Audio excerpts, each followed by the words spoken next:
So therefore, some remarks that you made, and we'll play in a little while. We'll play for the fact that you talked about, women who were second women in the Holocaust. You also said some reporters, some bloggers, will go to Auschwitz. There's a lot of Holocaust references that seem to be flippant in some of your statements that are made, not just regarding the 1 million, which comes from people are very upset about. If you want to ask me about the women, I'm more than happy to answer you that. Obviously, you have to understand when people publish something in my name, they always make sure to cut 90% of what I say. They only take the scoop, something that will bring noise and rating. But they're not editing it out. They're just presenting a whole block. They're cutting parts of the lecture. My lectures, an average lecture is at least 2 hours.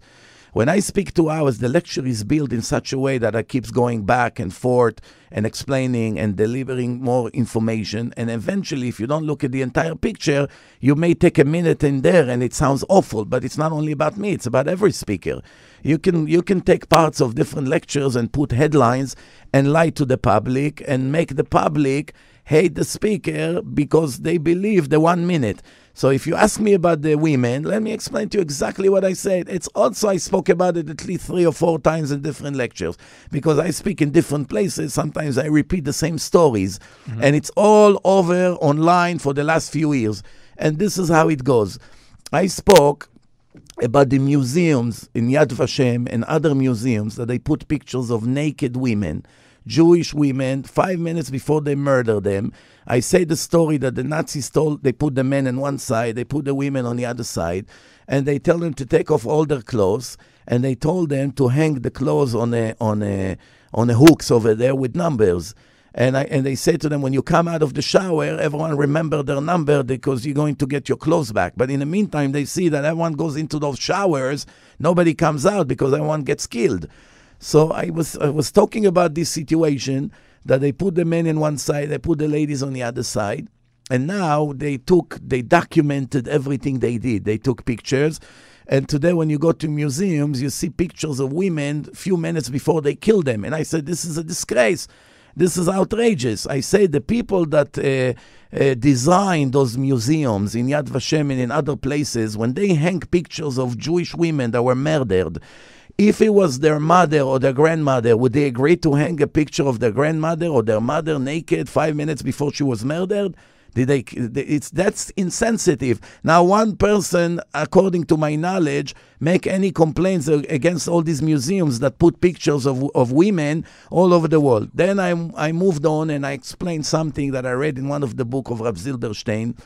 I read like this. It says that when they came to the religious women, obviously religious women and non-religious women, they both are about to get killed in the next few minutes. That's why they took their clothes off, because they put them inside. So once they came to the religious women, they try to take pictures of them, even though they were crying that they're going to die, and they see that every person that 5 minutes before he dies, obviously is panicking. They still had in their mind, we have Olam Haba, we have a world to come. We are getting murdered right now, but Bezrat Hashem, at least... So you said that they huddled together. I'm about to, another minute, I finish the story. So I say the religious women, they all gathered together because they didn't want any one of them take pictures of them naked, even though they knew that they're going to get killed. But when they came to the non-religious women, they were so upset that they're going to get killed, and many of them do not even understand the concept of Olam Haba, of the world to come. So they were standing desperate over there, and they took their pictures and they put in a museum. I was talking about the outrage and the disgrace that they put pictures of those women in a museum. But that part you don't hear. They cut it out.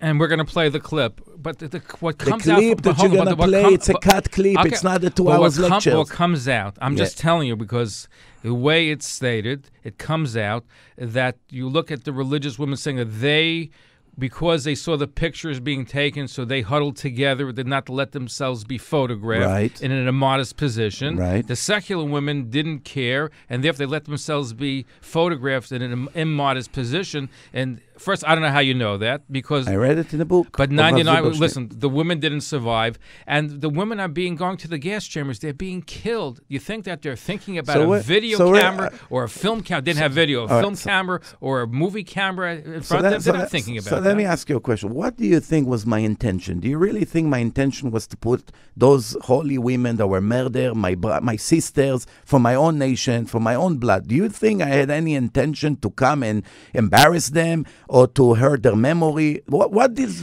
people think? Do they really think that I had a malicious intention? No, but I think what's happening. The next thing they're going to say that maybe I belong to the Nazi group, that, the KKK or something. Nobody's saying that. But what I think they're saying that. No, you'll be surprised. There are people already calling me Holocaust denier. But you're making a distinction between religious women and secular women, where I'm not.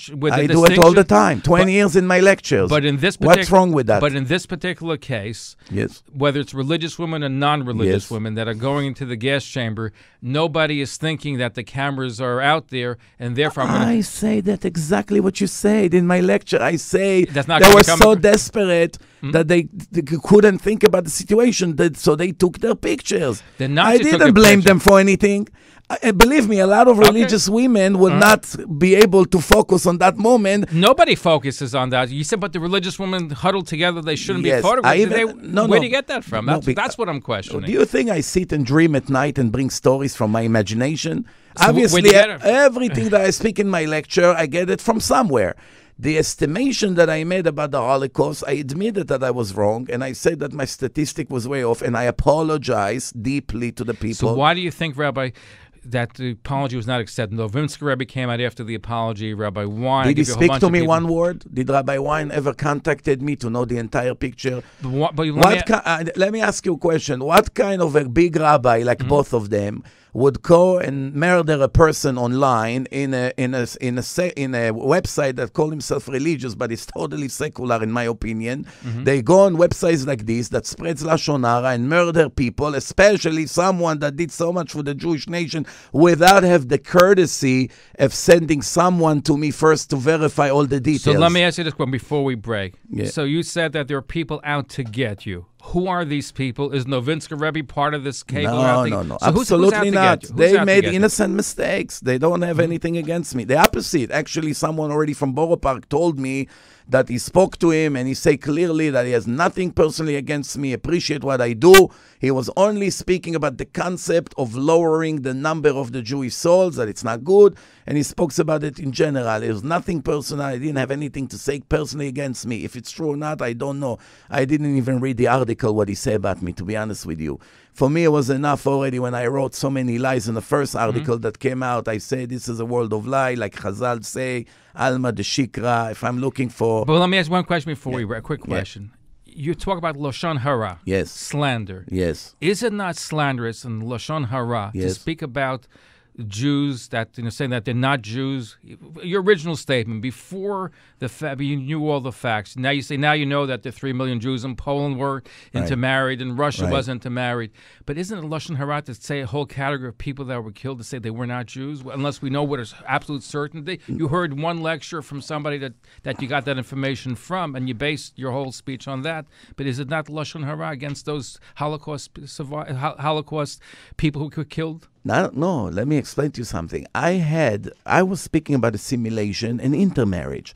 Now, if someone names Cohen married a woman that she's not Jewish, according to the Torah, their children, maybe they're pro-Israel, maybe they love the Jews, but according to the Torah, they're 100% not Jewish. There's no such thing, half Jewish. But we don't know. And you don't know if it was a woman who married a non-Jew, in which case the children would be Jew. You don't know. Obviously. No. And by the way, the number might be 7 million. Tom Seger says 7 million. Possible, very possible. Listen, I already admitted my mistake. It's not that I come now to defend my numbers and come and say, you know what? I was forced to admit, or someone blackmailed me that if I'm not going to apologize, that's what's going to happen. That wasn't the case. I came on my own intention after I realized it.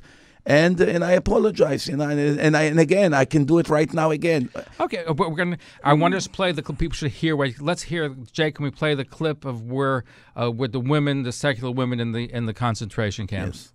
Let's see if we can get that going on. And then we're going to take your phone. In the time of the Holocaust, well, maybe the world is different today, but just for us to know, in the time of the Holocaust when the Nazis took all the Jewish girls to the gas chambers.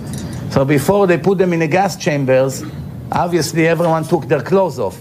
So the men were standing on one side and the women on another side. The Nazis made separation. Men separate, women separate. The Nazis did everything they can do to humiliate the Jews, as everyone knows. Not only to kill them, not only to torture them, mentally to torture them, mentally. So what could be a bigger humiliation, taking religious men and religious rebbitzin and put them naked together, all like sardines in one place? It's a very big thing, but even that they did not do. They put the men naked on one side, they put the lady naked on another side. But there were two kinds of Jewish ladies. There were the religious one and the secular one. And the Nazis took pictures of everything they do, as you can see today in the museums. So 5 minutes before they put them in the gas chambers, 5 minutes, a woman is standing, she sees the smoke coming, she knows she's going there now. So there were two kinds of groups. The religious groups, they know they're going to die now. They all gather together, they attach to each other, they turn their face inside, and when the Nazi come to take picture, they won't be able to take a picture of one of them. Not naked, so they turn like this, as much as they can to cover each other, and they put their head that you won't see any one of their picture, that her picture naked will never be ever in a history presented anywhere. She's going to die, but she cares more about her dignity as a woman. But the secular women, they stand like this, completely in front of the photographer, they're crying that they're going to die. So they're thinking about, I don't want to die. Who cares? Puts my picture all over the world. This is the difference between a person that has God in his life and a person who doesn't have God in his life. Person that has God and knows Torah and knows the purpose of life, you know, okay, I'm dying. One way or the other, we die anyway. One day we'll die. We're not going to be here forever. The question is, how are we going to die? Rabbi Yosef Mizrachi, our guest. When we come back, your phone calls 1-888-NYC Radio.